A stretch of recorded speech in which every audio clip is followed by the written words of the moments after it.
Olá, sejam mais uma vez bem-vindas e bem-vindos ao nosso canal Aliteração. Bom, gente, no vídeo de hoje eu vou fazer a resenha que eu tinha prometido lá naquele vídeo que eu falei do cânone, né? O vídeo retrasado que eu falei do cânone e que eu falei que ia fazer a resenha de um texto canônico, né? De um texto que ele é de um autor mais consagrado, enfim, aquela coisa toda, por isso que eu levantei a discussão do cânone. Trata-se do texto O Balcão, de Jean Genet, que está aparecendo aqui para vocês e que está aqui, na minha mão. Como vocês podem ver, o Balcão do Jean Genet é um texto teatral e eu tenho aqui a edição da já famosa coleção Teatro Vivo, né? Só abrindo um parênteses, eu tenho um grande amigo que é ator também e que comemorou esses tempos atrás que ele conseguiu completar a coleção dele, né? E aí eu falei para ele que também comemorei muito quando eu consegui completar a minha, porque realmente para quem faz teatro, essas coisas, essa coleção é muito importante. Bom, vamos falar então do Balcão do Jean Genet. Primeiro, quem foi Jean Genet? Jean Genet era um escritor francês, né? Que nasceu em 1910 e morreu em 1986, tá? E ele tinha uma particularidade, né? Ele passou a maior parte da vida dele preso. Preso mesmo, né? Desde reformatórios quando era criança e adolescente, até ir para a prisão mesmo, por roubo, enfim, por furto, por uma série de crimes, né? E o Jean Genet escreveu uma parte da obra dele, inclusive na prisão, né? E depois que saiu da prisão, ele também continuou escrevendo. E a obra dele, em geral, ela tem a característica de lidar com esse submundo, né? As personagens dos textos do Jean Genet são personagens que vivem de uma maneira meio sombria, de uma maneira meio realmente nessa coisa meio do submundo da vida cotidiana, nessa coisa que está pelas sombras, que está pelos cantos, né? Enfim, por conta da própria condição dele, né? O Jean Genet, ele é um dos autores considerados pelo Martin Esslin como um dos autores do teatro do absurdo, né? Eu estou vendo a Greta cavando aqui no chão, quase que ela derruba um copinho que tem aqui do lado na estante, porque ela está bem do lado da estante cavando no chão, mas enfim. Então, assim, ele é um dos autores do teatro, do chamado teatro do absurdo, né? Que o Martin Esslin, a gente já falou sobre isso, enfim, quando eu fiz resenha do Beckett, do Ionesco.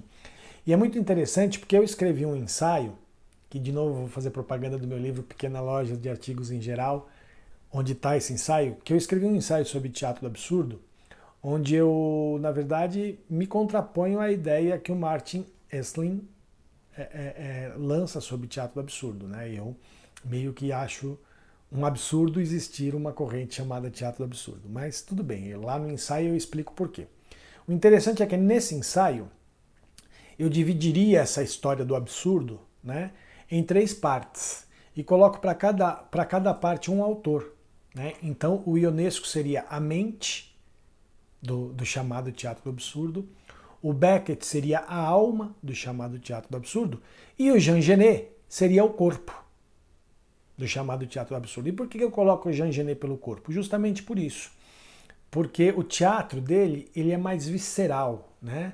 Os textos do Jean Genet são muito viscerais.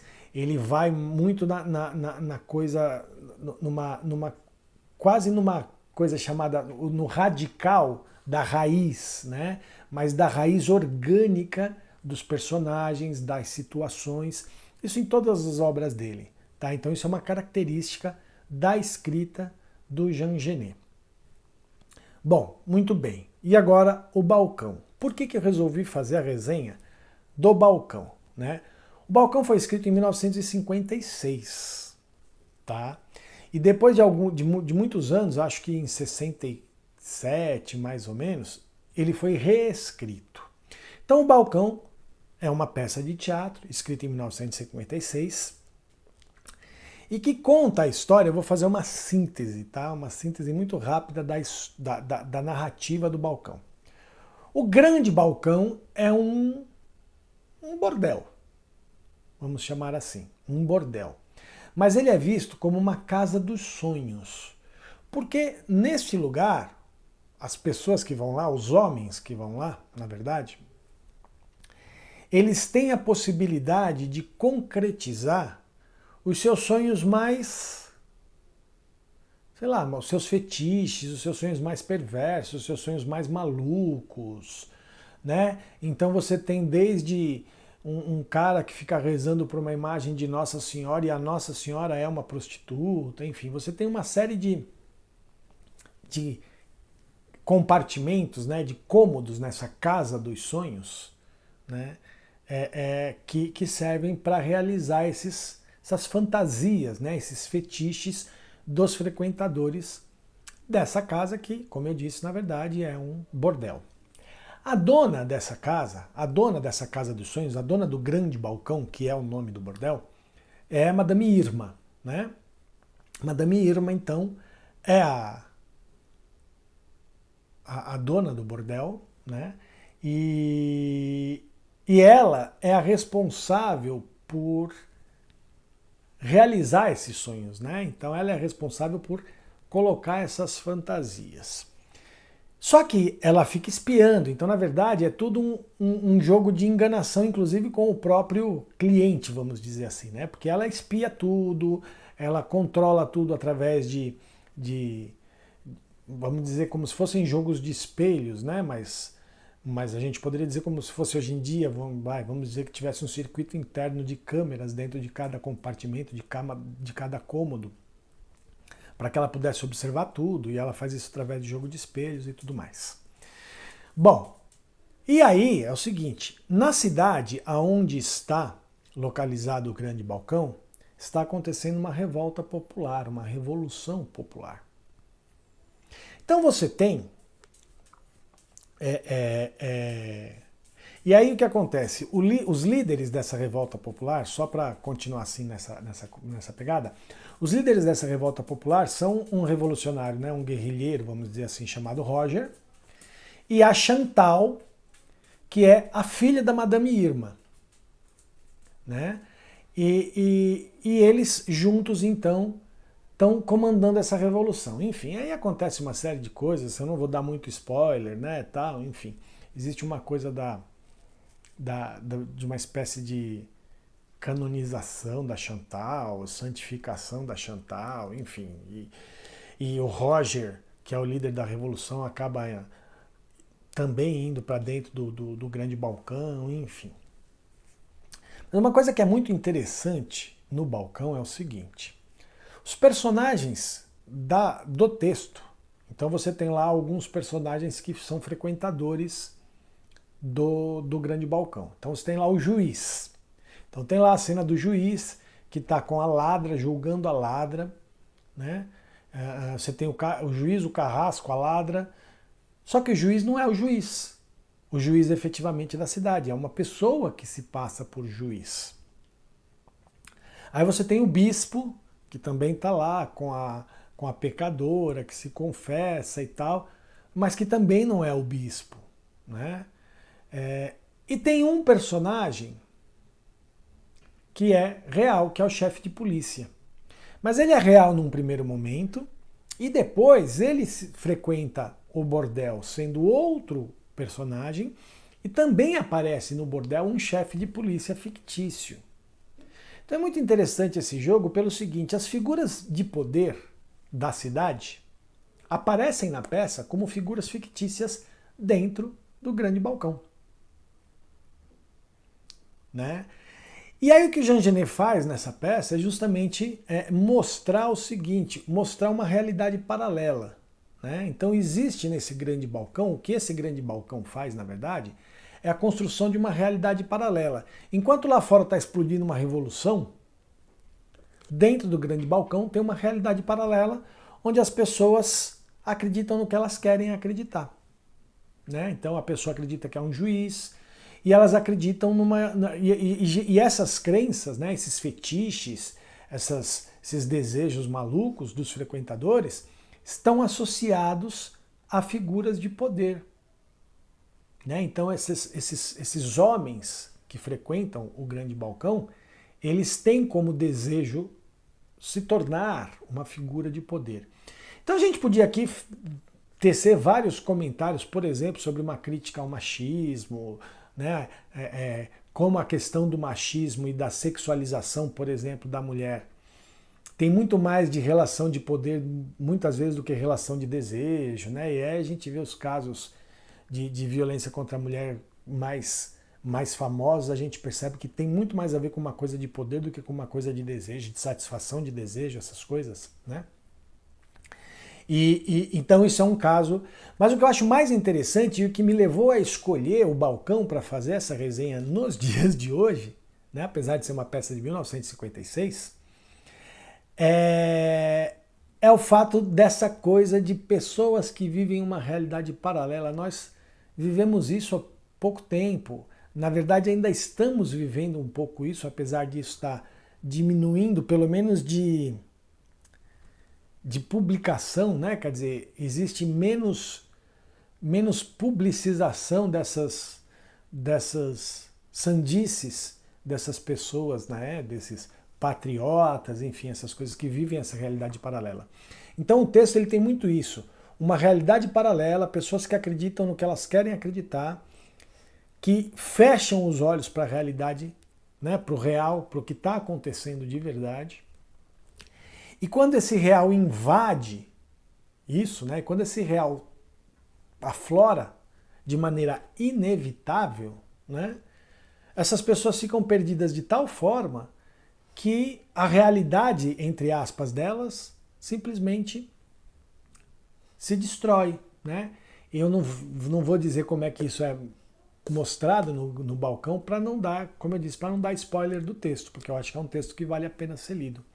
Mas eu acho que é muito interessante uma peça de 1956, né, falar de uma coisa que a gente está vivendo agora. A gente, como eu disse, a gente acabou de viver. Né? Essas pessoas que sonham com situações de poder. Quer dizer, se você pegar a invasão aos prédios dos três poderes no dia 8 de janeiro, é isso, né? As pessoas acharem que tem o poder de pegar, por exemplo, a porta do gabinete de um juiz do Supremo Tribunal Federal como um troféu de que olha como eu tenho poder, porque eu estou aqui com a porta do gabinete do ministro. Tal. Quer dizer, é realmente um desejo meio insano de estabelecer uma relação de poder com a vida, né, com a realidade, que acaba criando uma realidade totalmente fantasiosa, porque no final das contas as pessoas não têm poder nenhum, essas pessoas estão, grande parte delas está presa, né?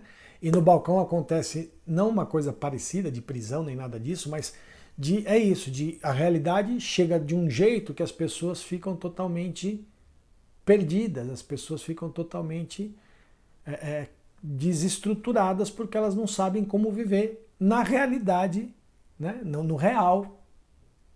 E aí porque elas estão tão loucas, tão insanas na sua realidade paralela, que elas não conseguem viver na realidade cotidiana mesmo, né? Na realidade da vida, do que está acontecendo no mundo. Bom, é isso, gente. O Balcão, de Jean Genet. Uma leitura que vale a pena. Como eu disse, eu sou uma pessoa que gosto de indicar leitura de textos teatrais, porque eu acho que ler textos de teatro é muito legal. Né? Acho que a leitura de textos teatrais, pela estrutura de como o texto teatral é escrito, dá uma dimensão de imaginação diferente para nós. Né? E aqui, falando da encenação, né? A estrutura de encenação do balcão é muito complexa, porque o Jean Genet escreve uma estrutura cenográfica de cenários que giram, que substituem um ao outro numa espécie de plataforma giratória. É meio insano, né? É meio, inclusive, muito difícil de se encenar. E falar em encenação, nós tivemos uma grande encenação do balcão aqui no Brasil em 1969, né? Que teve uma encenação do Vitor Garcia, que teve um cenário maluco, que era um espiral enorme, uma estrutura de metal em espiral, que as pessoas andavam entre elas, nessa estrutura, é muito doido. Eu assisti no Departamento de Artes Cênicas da USP, há muitos anos, acho que foi em 98, acho que foi 98 ou 99, eu assisti uma montagem do balcão do Jean Genet lá, bastante interessante, mas também muito simples. Na verdade, não era uma grande montagem, era um exercício de interpretação, enfim, um exercício para os atores, né, para os atores estudantes e tal, que foi muito interessante, muito bacana também. Então, assim, por quê? Porque são personagens realmente viscerais, são personagens assim que parece que eles estão rasgados no meio e virados do avesso, né? Estou falando em relação a corpo.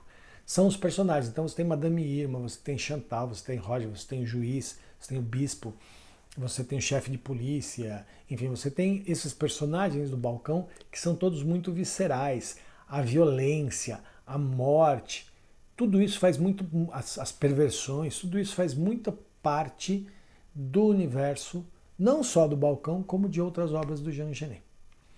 Então é isso, espero que todas e todos tenham gostado. Mais uma vez eu peço a vocês que curtam o vídeo, compartilhem, comentem, se inscrevam no canal se ainda não se inscreveram, se já se inscreveram no canal, chamem as pessoas para se inscreverem no canal, visitem o nosso blog, nossas redes sociais, leiam a revista Fluxos, enfim, logo logo nós estamos lançando o 11º número da revista Fluxos, enfim, ajudem a gente aí a criar uma estrutura cada vez mais forte para o nosso projeto Aliteração, que é um projeto de arte, de literatura, de cultura, enfim.